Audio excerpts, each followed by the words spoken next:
বন্ধুরা, এই সংসারে আমরা না জেনে শুনে কতই না পাপ করে ফেলি, যার সম্পর্কে আমাদের কোনো ধারণাও নেই। কিন্তু বন্ধুরা, আপনারা কি কখনো ভেবে দেখেছেন যে আপনাদের দ্বারা করা পাপের সাজা কে ভোগ করবে?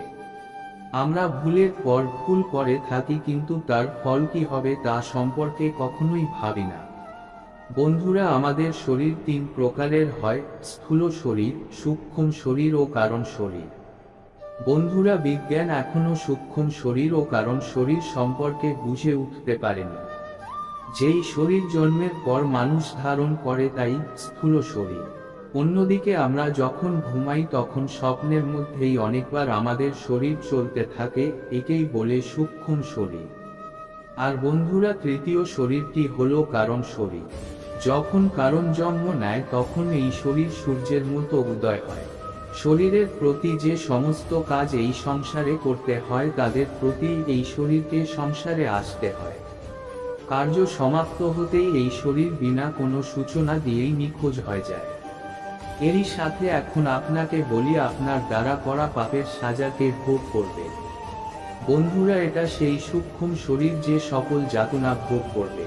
প্রত্যেকটি মানুষের এই শরীরকেই সকল দুঃখ কষ্ট ভোগ করতে হয়। যখন মানুষ মরে যায় তখন যমরাজ সেই মানুষের কর্ম অনুসারে তাকে স্বর্গ অথবা নরকে পাঠান। এই সময়টি আত্মাদের জন্য খুবই কষ্টদায়ক হয়ে থাকে। চলুন বন্ধুরা, আপনাদের জানাই মরার পরে পাপীরা যমলোকে কি ধরনের যারা যন্ত্রণা ভোগ করে থাকে। গরুর পুরাণ অনুসারে মৃত্যুর 13তম দিন সেই সূক্ষ্ম শরীরটিকে যমদূতেরা যমলোকে নিয়ে যায়। নিয়ে যাওয়ার সময় যাত্রাপথে পাপী আত্মাদের তাদের অনেক কষ্ট ভোগ করতে হয়। এই পথে আত্মারা অনেকগুলি সূর্যকে একসাথে চকচক করতে দেখতে পায়, কিন্তু তাও তাদের এই পথ দিয়েই চলতে হয়। এইভাবে অনেক কষ্ট করে জীবাত্মা যমের দরবারে গিয়ে পৌঁছায়। বন্ধুরা, আপনাদের উদ্দেশ্যে বলে দেই যে গরুর পুরাণের 3য় অধ্যায় ধর্মরাজ দ্বারা পাপী আত্মাদের কি কি সাজা পেতে হয় তার বর্ণনা মেলে। যেখানে পক্ষীরাজ গরুর ভগবান শ্রীহরি বিষ্ণুকে জিজ্ঞাসা করেন, হে প্রভু, যমলোকে পৌঁছানোর পর পাপী আত্মাদের কি সাজা ভোগ করতে হয়? এই প্রশ্নের উত্তরে ভগবান শ্রীহরি বিষ্ণু বলেন, যে নাস্তিক, মহাপাপী ও জীব হত্যা করে তাদের সম্পর্কে ধর্মরাজ যমরাজ ভালো করেই জানেন। কিন্তু তা সত্ত্বেও তিনি চিত্রগুপ্তের কাছে জিজ্ঞাসা করেন, যার পরে চিত্রগুপ্ত পাপী আত্মাদের সম্পর্কে শ্রবণ দেবের থেকে জানকারি প্রদান করেন। আপনাদের উদ্দেশ্যে বলে দিয়ে যে শ্রবণ হলেন ব্রহ্মাজির পুত্র, যিনি স্বর্গ, পৃথিবী ও পাতালে বিচরণ করতে থাকেন। তার চোখ এবং কান খুবই শক্তিশালী, যার মাধ্যমে তিনি দূর থেকে হওয়া কোনো দৃশ্য দেখতে পারেন এবং তার কানের মাধ্যমে তিনি দূরের কোনো কথা শুনতে পারেন। যে কারণেই শ্রবণ সকল মানুষের পাপ পুণ্য সম্পর্কে জানে। মৃত্যুর পরে যখন ব্যক্তির আত্মা যমলোকে পৌঁছায় তখন শ্রবণী চিত্রগুপ্তের কাছে সেই ব্যক্তি সম্পর্কে সকল পাপ পুণ্যের ভাগী বিষয়ে জানায়। যার পরে চিত্রগুপ্ত সেই খবর নিয়ে মৃত্যুর দেবতা যমরাজকে জানায়। আর তারপরে এই জীবাত্মা তার কর্মের অনুসারে যাতনা ভোগ করে। এইভাবে পাপী মানুষদের সম্পর্কে জানকারি পাওয়ার পর যমদেব তাদেরকে নিজের অত্যন্ত ভয়ঙ্কর রূপ দেখান। যমরাজকে দেখে আত্মা ভয়ে চিৎকার করতে থাকে।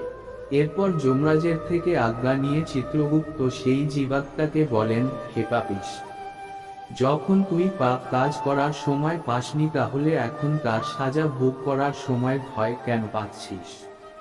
এরপর যমরাজ তার যমদূতদের আদেশ দেন সেই পাপী আত্মাদের সাজা দিতে।